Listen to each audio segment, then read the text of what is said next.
Hi friends, good afternoon. எல்லோரும் எப்படி இருக்கீங்க? எல்லோரும் நலமாக இருப்பீங்கன்னு நான் நம்புகிறேன். இன்றைக்கி வீடியோவில் பார்த்தீங்கன்னா நான் ஒரு ஸ்பைசி என்ன சொல்கிறது பொட்டேட்டோ போட்டு சிக்கன் போட்டு குழம்பு வைக்க போகிறேன். அதுக்கு பார்த்தீங்கன்னா எண்ணெய் ஊற்றி ஒரு 2-3 ஸ்பூன் எண்ணெய் ஊற்றி பட்டை, லவங்கம், சோம்பு எல்லா ஸ்பைசஸும் போட்டுக்கலாம். இது கூட சேர்த்து ஏலக்காவும் போட்டிருக்கேன். ஏலக்காய் இல்லைன்னா நான்வெஜ் கொஞ்சம் டேஸ்ட் வராது. ஸோ எல்லாம் போட்டு கொஞ்சம் எண்ணெயில் பொரிஞ்ச உடனே ஆனியன்ஸ் போட்டு ஆனியன்ஸ் பார்த்திங்கன்னா உங்களுக்கு ப்ரௌனிஷ் கலர் வரணும். வந்தால் தான் உங்களுக்கு நல்லாயிருக்கும். இது கூட ஒரு 2 பச்சை மிளகாவும் போட்டிருக்கேன். இந்த ப்ரௌனிஷ் கலர் வந்த உடனே இஞ்சி பூண்டு ஒரு 2 ஸ்பூன் 2-3 ஸ்பூன் போட்டேன். ஏன்னா நான்வெஜ் இல்லையா, உங்களுக்கு கொஞ்சம் ஸ்மெல் வராமல் இருக்கும்.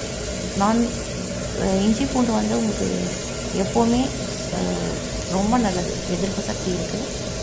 ஸோ நீங்கள் இஞ்சி பூண்டு எப்போவுமே ஃபுட்டில் சேர்த்துக்கிட்டிங்கன்னா நல்லது. ஓகேங்களா? ஸோ இது கூட பார்த்திங்கன்னா ஒரு 2 தக்காளி, பழுத்த தக்காளி நான் கட் பண்ணி வச்சுருக்கேன். ஆனியன் ஒரே ஒரு ஆனியன் தான் போட்டேன், சரிங்களா?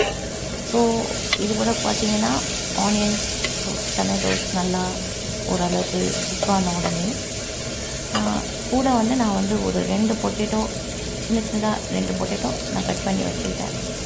ஸோ அந்த பொட்டேட்டோவை நான் இதிலே போட்டேன். இதுக்கு ஸ்பைசஸ் பார்த்திங்கன்னா மசாலா நான் என்னென்ன சொல்கிறேன் உங்களுக்கு. இது பொட்டேட்டோ போட்ட உடனே கொஞ்சம் சால்ட் போட்டுக்கோங்க. ஏன்னா இல்லைன்னா கொஞ்சம் உப்பு பிடிக்காது, ஓகேங்களா? உப்பு போட்ட உடனே இதோட கூட சேர்த்து நான் சிக்கனும் கூடவே போட்டேன்.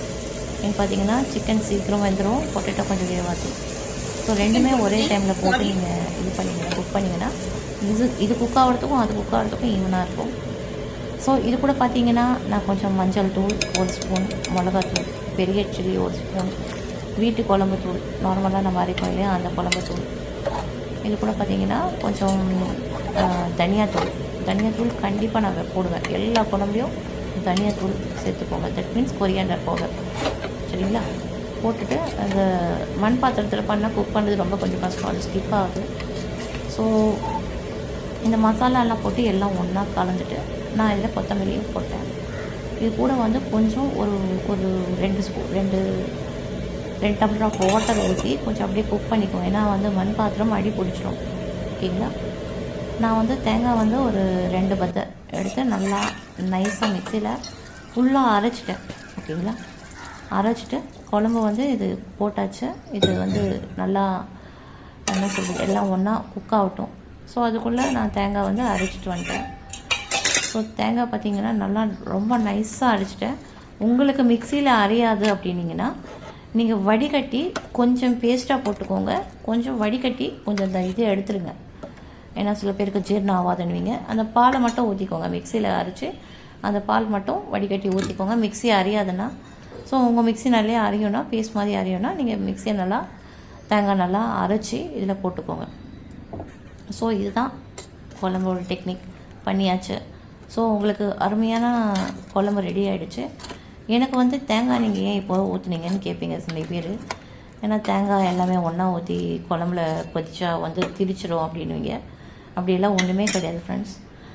ஆக்சுவலாக தேங்காய் எல்லாமே சேர்த்து ஒன்றா குழம்பு கொதிக்கும் போது அது ஒரு தனி டேஸ்ட் வரும். ஸோ இப்போ புதுசாக கண்டுபிடிச்சிருக்காங்க தேங்காய் கடைசியில் அரைச்சி ஊற்றணுன்ட்டு. அப்படிலாம் கிடையாது. எப்போவுமே எண்ணெயில் வதக்கும் போதும் மசாலா போடும்போதும் தேங்காய் அரைச்சி ஊற்றியும் அப்படியே இது பண்ணலாம். அப்படியே எண்ணெயிலேயே வதக்கியும் பண்ணலாம். ஸோ குழம்பெல்லாம் கொதிச்சாச்சு. ஸோ இதுதான் பொட்டேட்டோ போட்டு குழம்பு, சிக்கன் போட்டு குழம்பு. இது சப்பாத்திக்கு சாப்பிட்லாம், உங்களுக்கு ரைஸுக்கு சாப்பிட்லாம், பிரிஞ்சி சாதம் இருக்குது பார்த்தீங்களா, அதுக்கும் சாப்பிட்லாம். நான் இதுக்கு நான் ஆக்சுவலாக புதினா போடுவேன், மின்ட் லீஃப் போடுவேன். பட் என்கிட்ட இல்லாதனால நான் அப்படியே குழம்பு வச்சுருக்கேன். ஸோ இது ஒரு டேஸ்ட்டாக இருக்கும் குழம்பு. ஸோ யாரெல்லாம் இந்த குழம்பை ட்ரை பண்ண போகிறீங்களோ எனக்கு கமெண்ட்ஸில் பேசுங்க. என்னுடைய குக்கிங் ஸ்டைல் உங்களுக்கு எல்லாம் பிடிச்சிருக்கா அப்படின்னு எனக்கு கமெண்ட்ஸ் கொடுங்க. நிறைய வீடியோஸ், நான்வெஜ் வீடியோஸ் தான் நான் போடுறேன். ஏன்னா நான் சாப்பிட்றது நான்வெஜ் தான். ஸோ அந்த நான்வெஜ் வீடியோஸ் நிறைய போட்டிருக்கேன். நான் பிரியாணி ஒரு நாள் போடுறேன். இந்த குழம்பு உங்களுக்கு அதாவது பிரிஞ்சி சாதம் இந்த மாதிரி சாதத்துக்கெல்லாம் சூப்பராக இருக்கும். இந்த வீடியோ உங்களுக்கு பிடிச்சதுன்னா லைக் பண்ணுங்கள், ஷேர் பண்ணுங்கள், சப்ஸ்கிரைப் பண்ணுங்கள். தேங்க்ஸ் ஃபார் வாட்சிங்.